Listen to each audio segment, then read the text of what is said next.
Salute to the real, you already know what the rest can get. The grind don't stop, move accordingly. It's your boy Ed Genesis, I'm rocking with the family Visualz. Dig that.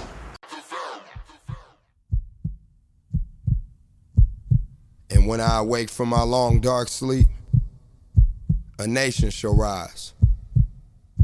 And once and for all, let everyone who will bear witness know that a black man, yes, even a black man, can stand tall in the midst of all his struggles. We shall sleep no more once I have awakened. Bear witness to Hey Jen, what's up, OG? What up, dog? What up, dog? Oh man, nothing, man. Living, man. How you doing? Man, blessed, fam. Blessed. How you doing? I'm blessed. I'm definitely blessed, man. Appreciate you Shit, having man. Me. Yeah, definitely. We had to get the OG over here. Man, that's what's up. For a fact. Yeah. Yeah, man. Today we're just gonna talk a little bit about you, man. You know, let you talk how you talk and give a little game. That's what it is. Okay. That's what's up, man. Well, we're gonna kick into it, man. First and foremost, introduce yourself, man. I am Ed Genesis, the onlyest. You know what I'm talking about? Born and raised in Gary, Indiana, representing Kalamazoo, Michigan, and yeah, that's what it is. That's what's up. That's what's up, man. So, you say you was raised in Gary, Indiana, or you was born in Gary? Born and raised in Gary, Indiana. Yeah. What was Gary like? Man, shit. Fucked up. Oh, Bill. You know, like, I'm gonna keep it real. It also, I'm gonna say this though, it's one of two of the first major cities to ever have a black mayor. And so there's a lot of black history and a lot of black culture within the city of Gary, Indiana. However, it's a Rust Belt city, meaning that it had a manufacturing, it had the steel mill, right? Which was, you didn't have to have a college degree to make above minimum wage. And so a lot of blacks moved from down south, and being that it was had the black mayor and became predominantly black, it was like a black man's mecca once upon a time. Okay. But because of systemic racism and the collapse of the steel mill and a lot of other things, Rust Belt City is similar to Buffalo, New York, Flint, Michigan, Muskegon, Michigan. These are places that once bolstered a nice manufacturing type of places, and then the collapse of that collapsed the community. And so Gary became poverty stricken, and it was black, but no wealth, no hope, right? No nothing. No hope. Okay. Yeah, man. My pops and my granddad are actually from Gary, man. So yeah, we talked about that. Yeah, before. most definitely. Yeah. So you know what it is. Right, definitely. So you do music, man, amongst a bunch of other things. Absolutely. How long you been doing music, man? When did you first start? Oh man, I'm OG. Okay, so I first started. My love for rap came like elementary, probably. Mm-hmm. First time I ever heard rap.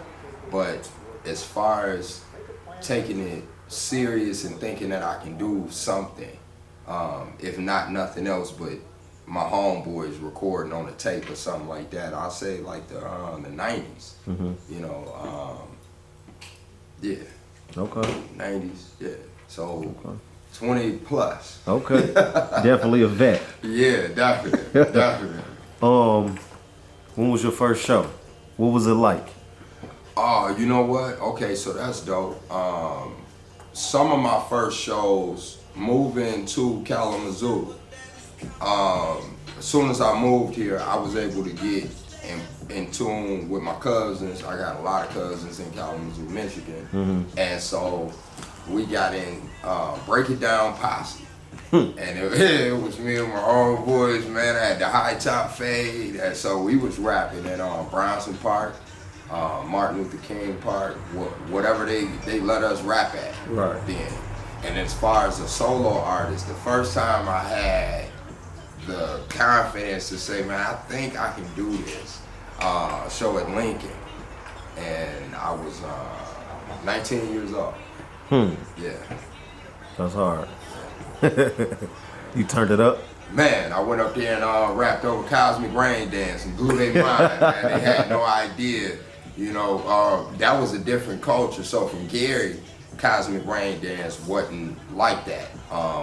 They had house music and things like that, but in Detroit they had the techno. Right. And Cosmic Rain Dance was a song that Popular Dope Boy used to come through, beat the block up with, and so just moving here and gravitating to that hustling type of mentality, being in the streets, I knew this is what people liked that had the sounds in the car. So I went on stage, my Chuck Taylors, my Dobbs, and I rapped over Cosmic Rain Dance, and they just about fell out their seat. Yeah. That's what's up. That's what's up. What inspired you to do music? Feeling the need to talk about some of the things that I talked about in Gary. Rap created something for us in the culture. It created a culture for us, should I say. And when I say for us, I'm talking about like young black men in America that were feeling the woes of the oppression that was already set up, the traps that was already set up.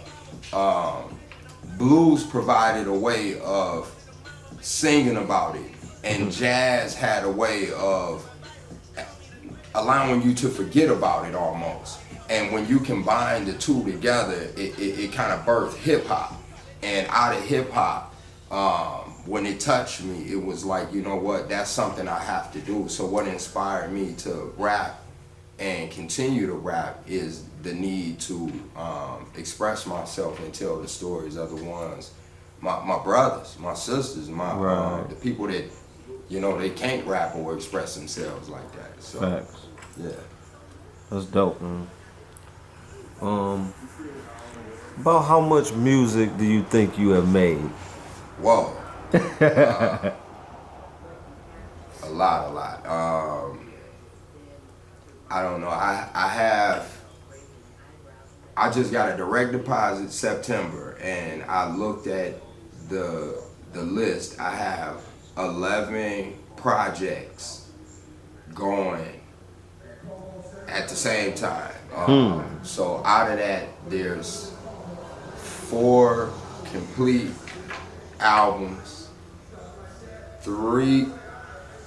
4 singles, and then I got so much mixtape and underground, and I just love heavy work. Yeah, so I don't know, a lot. Yeah. So you done worked with a lot of people in the city.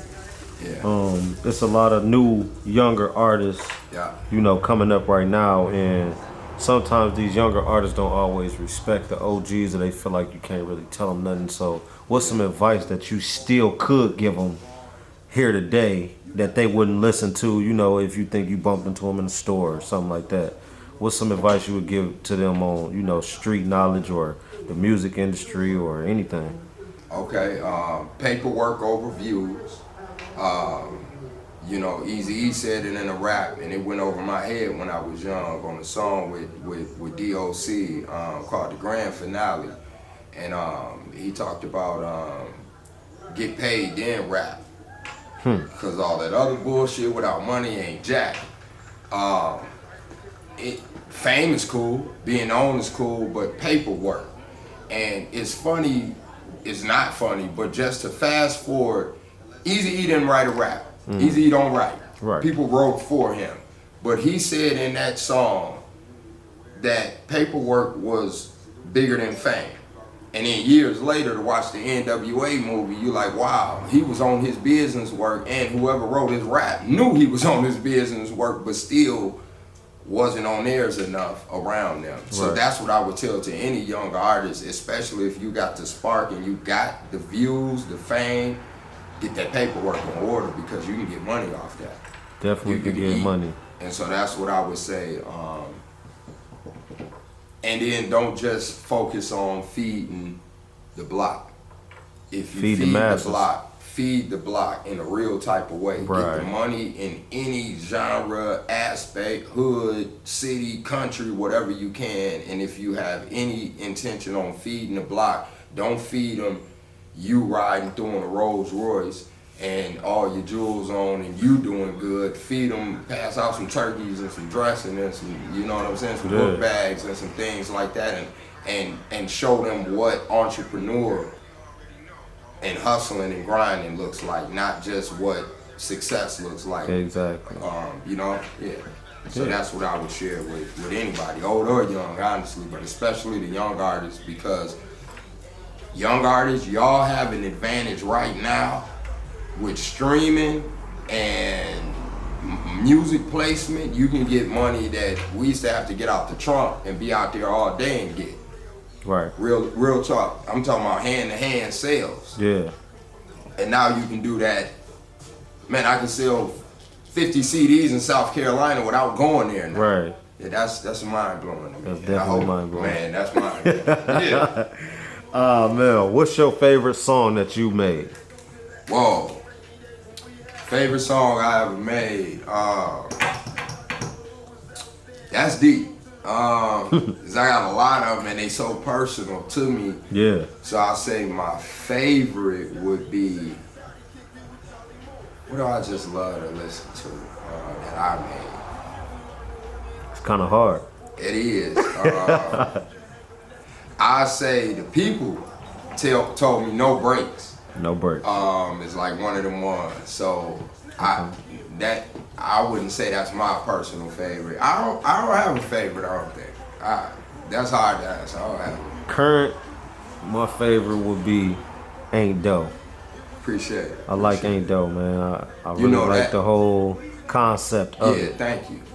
Now that means a lot to me because that's always one of my top, strictly off the fact that my aunt, my auntie Doris Gilbert, and then me coming from Gary and having that, what they consider a country twang or whatever, that these my aunties, and I would call her Aunt Doe, and that was a way of me paying homage to her, but then also putting out something dope. So that's definitely one of my tops, and I appreciate you saying. Yeah, definitely. That's what's up. On top of music, you know, you do other things. You know, you real involved in the community and things like that, man. Let's talk a little bit about that and why are you so involved in the community and why you feel that it's important to give back to the community and things like that. Man, okay. Well, real fast, like I just spoke on passing out the backpacks, and I would do that every August in the community, and I would go from here to Gary, Indiana, out of my own pocket, book bags, school supplies, and then Domino's Pizza. For those who don't know, so there's some game. Domino's Pizza will sponsor up to like 10 pizzas for free if you call them in advance and say, hey, I'm doing this event or I'm doing this, and you just tell them the name. It doesn't have to be nonprofit. Yeah, so there you go, some free game. And I would do that, and I did it my third year in a row. I was approached by a young lady who said, I love to see a black man doing this, and I see you all over the place, but have you ever heard of mass incarceration and the school to prison pipeline? And I said, no, but if sound like I've been through it.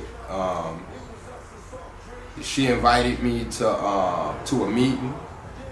I learned about, this is 7 years ago now, I learned about mass incarceration, which is America makes up 5% of the nation's population, but makes up over 27% of incarcerated people worldwide. And school to prison pipeline, they use third grade test scores to figure out how many prisons they're gonna build in the future and how many beds they'll be able to fill. That's wild. That blew my mind. And because I grew up in Gary, Indiana, which was poverty stricken and on the decline since I was born, statistically, Gary, Indiana has been on a decline since 1976. I was born 1975. Me and my generation did not have a chance to survive in this city and didn't even know it. It's full of pollution, which is why a lot of people have asthma and a lot more. Man, I can go a lot further with, once I found out these things were done to me, I felt the imperative that I use my voice to not only rap. All of my raps anyway have always had that type of content in it. That's just the way I always thought, and the way I I was raised around Visualz in Gary, Indiana, and Visualz is an organization that was started in Chicago in the Lawndale area in the 60s, and actually got government funding, and it was a way to protect their communities. And this it spread out throughout the Midwest, and Gary, Indiana being only like an hour and a half away from Chicago, this was right there. It's funny, this song is playing in the Valley. That's where I grew up, and it's a neighborhood in Gary, Indiana on the east side that's predominantly Visualz. And those were the ones that I would see hang up nets at the court, tell us not to litter, and that was instilled in me. So even though a lot of these guys was what they would consider gangsters or thugs, these guys told us, how to respect our neighborhood and things like that. So that's, in a nutshell, that's why I got it. That's why I do what I do, and I feel like it's imperative to do what I do. Okay. I hope that wasn't too long. No, you good. As far as like your social medias and your your platform streaming and all of that, why don't you give the people that? GOOGLEEDGENESIS. Google Ed Genesis. There you go, right there. It'll take you everywhere you need to be. Everywhere you need to be, right there. Google me, baby. Definitely Google me. Artist, I do this. You do this. I do this. Man, yeah. Real OG. Appreciate it. Anybody you want to shout out, man, or anything like that? Man, yeah, I'm shouting out. I don't care how biased y'all say this is, man. And I didn't get the question of, I've been here, so I was behind the scenes, so I heard a question of who ain't rap with, or who you ain't work with in the zoo. So I want to say I didn't get a chance to work with you. Mook Thuggin', we are due for that track. Okay. You know what I'm saying? We already done talked about it behind the scenes. Right. But let's put that into fruition and make that happen. Definitely before 2021. Yeah. But what was the question for real though? Because I just took it somewhere else. It really was just like, anybody you want to shout out or give thanks to, anything like that. Yeah, thank you for even having this type of platform and doing something like this. This is needed. This is the type of things that do something, it pushes the culture. So I'm also shout out my bro Pat Wood, because he's behind the scenes over there, and he's another one of the guys that pushes the culture forward. I'm gonna shout out everybody in the city that intentionally wants to be involved with pushing the culture forward. Whether you that 14, 15, 16-year-old rapper that has yet to be heard and ain't spit your lyrics yet, but you know in your mind and your heart when you hit the scene you got something to say, or whether you that 35, 38, 39-year-old that feel like, man, I wonder if they feel like I passed my prime if I do this. No, do it, make money, feed the culture, push the culture forward. This is ours. Take it back. Yeah, just before we get up out of here, just gotta say, y'all see the cup, with the horse head on it. The night moved like no other piece on the chessboard, so that's what that is. Gotta shout out my fan Black. Got picked these raw beads up on the way in. You know what I'm saying? And my son, my youngest son, and his homeboy got their own clothing line. Y'all see the thrust? Yeah, so shout out to them, man. The young black entrepreneurs in the city, man. Salute to the real, you know what the rest can get. That's what's up, man. Stop. The grind don't stop. Oh, man, it's good to get this with you, Ed, man, for real, bro. Blessing, man. I definitely appreciate you, man. Appreciate everything that you do for the city, for the culture. Man. As long as we can keep pushing and, keep pushing and grinding. The hardest working, the dopest. You know what, can I say this real fast? And this ought to go in between every interview. How about one of the dopest in the city, Mook Thuggin, is so humble that he sits back and interviews other people in the city. Like, you ain't really even have to do that because you're dope. Right. You know what I'm saying? You can just shine. But you took the time, and I appreciate you for that. So, bro, for real. That's love, real. Bro, for real. That's real. Shit, man, the family Visualz, Ed Jen, man, we out.